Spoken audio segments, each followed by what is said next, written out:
In this video, I will show you how to download and install Android apps that aren't available in your country.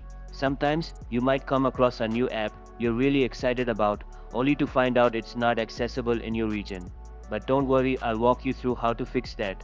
First, you'll need to use a VPN. You can download any VPN app you prefer from the Google Play Store. I recommend using Proton VPN because it's reliable and completely free.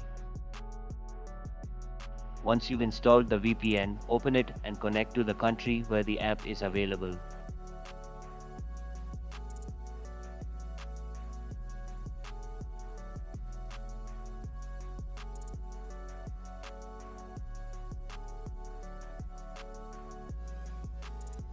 After your VPN is connected, open your Play Store app settings, just like I'm showing you on the screen.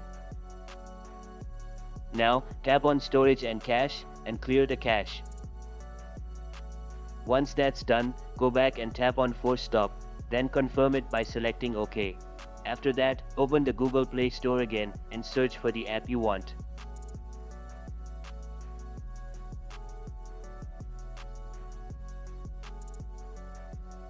This time, it should show up with the option to download. Simply tap Install and wait for it to finish. Once the app is installed, you can go back into the VPN app and turn off the connection. And that's it. If you found this video helpful, give it a like. For more tech videos like this, subscribe. Catch you later.